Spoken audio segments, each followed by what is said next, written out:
Hello. What? Oh my God. क्या हुआ?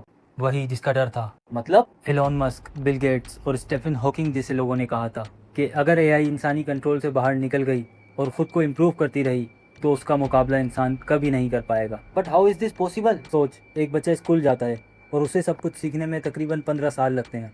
एक साइंटिस्ट जिसे एक्सपर्ट बनने में तकरीबन 30 साल लगते हैं।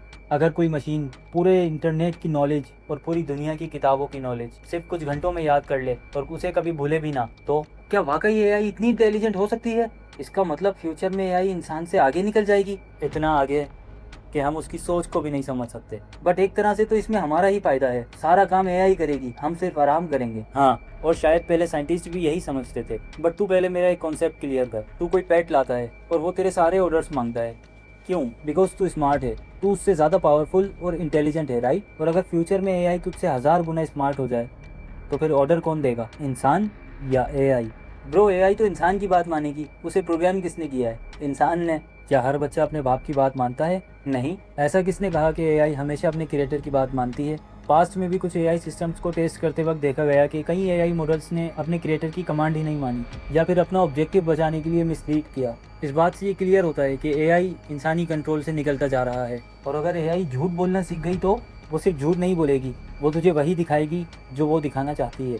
तेरी न्यूज़, सोच, सोशल मीडिया, डिसीजन, और तुझे पता भी नहीं चलेगा कि वो फैसला तेरा था या एआई का। ब्रो, अगर ये सब कुछ सच हुआ तो दुनिया का क्या होगा? सवाल ये नहीं कि दुनिया का क्या होगा, सवाल ये है कि कंट्रोल किसके पास होगा, इंसान या फिर एआई? एक बात बता ब्रो, इन फ्यूचर अगर एआई इतनी स्मार्ट हो गई तो वो पहला अटैक किस पे करेगी? अटैक? किसने कहा कि एआई अटैक करेगी? वो सिर्फ इंसानों के जहन से ट्रस्ट निकाल देगी। ट्रस्ट? इमेजिन कर, तेरे मोबाइल पे एक कॉल आती है, जब वो अटेंड करता है वो आवाज़ तेरे फादर की होती है और वो कहते हैं मुझे अर्जेंट पैसों की ज़रूरत है, तो ऑब्वियसली तू सेंड कर देगा।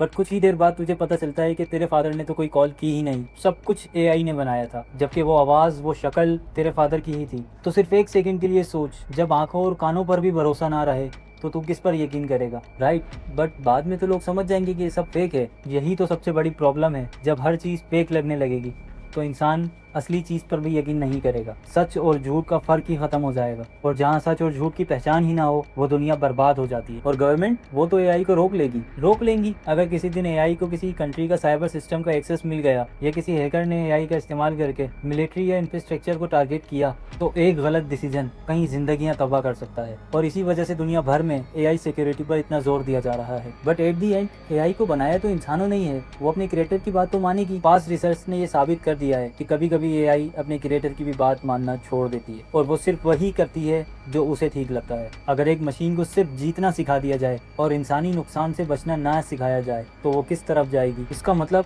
एआई इंसान की दुश्मन बन जाएगी। सबसे बड़ा खतरा ये नहीं कि एआई खुद इंसान की दुश्मन बन जाएगी, बट अगर एआई का इस्तेमाल गलत तरीकों से होता है तो दुनिया को तबाह होने से कोई नहीं बचा सकता। तो क्या हमें इस बात से डरना चाहिए? एआई से नहीं, अंधे भरोसे से। जो एआई आज तुम्हारी मदद कर रही है, कल वही तुम्हारी आवाज़ और तुम्हारी वीडियो भी बना सकती है।